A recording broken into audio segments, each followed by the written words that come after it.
Hey everybody, it's Miss Cornell to teach you all about cell membranes.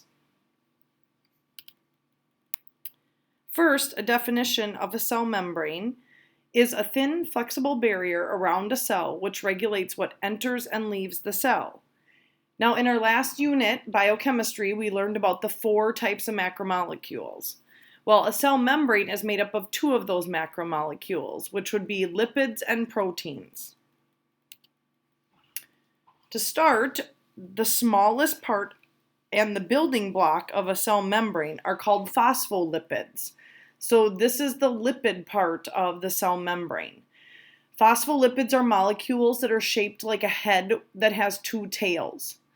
The 2 tails are nonpolar and hydrophobic, meaning that they fear water or are afraid of water.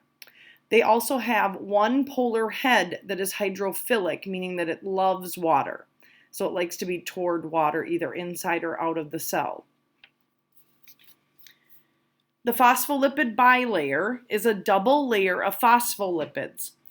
It has heads on the outside and the inside of the cell membrane that are positioned facing toward the water, because remember they love water, and the tails actually face each other on the inside of the cell membrane because they are afraid of the water. Now here in this picture, you can see the phospholipids are the blue circles with the red tails that go all the way around the cell.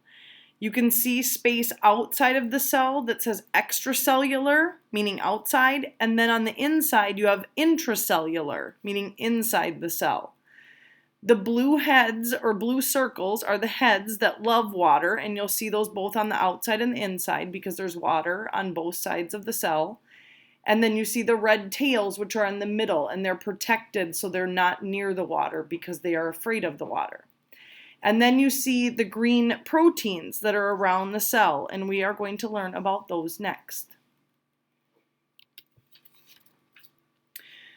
So we just talked about the lipids and how they're a barrier of the cell membrane, and being the phospholipids. And now we have 2 different types of proteins that we're going to talk about. First is a channel protein. The channel proteins act as a door to let certain things in and out of the cell. They are generally donut shaped, or they can look like a channel, so having 2 sides to allow something to pass through the middle. They act as locked doors, only letting certain things in or out of the cell.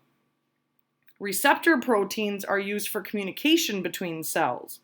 They're generally boulder shaped, and they transfer information either outside to other cells, or they transport information into a cell. Membranes are called selectively permeable, meaning that they are picky. They can choose and decide what comes in and out of the cell.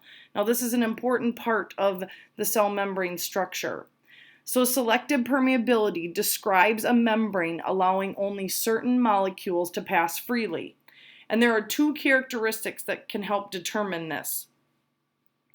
Charge, which has to do with polarity, something either being positive or negative, and also size, how big or small a molecule is. So what can pass? Gases can actually pass because they are very small. So some examples are carbon dioxide and oxygen. They are able to pass freely because of their size. So they pass right through that phospholipid bilayer. Water, on the other hand, cannot pass through the phospholipid bilayer because the tails are lipids. Water and fats or oils don't mix. So water actually needs help from a protein channel, and it's a special protein channel called an aquaporin, and those help move water through the phospholipid bilayer.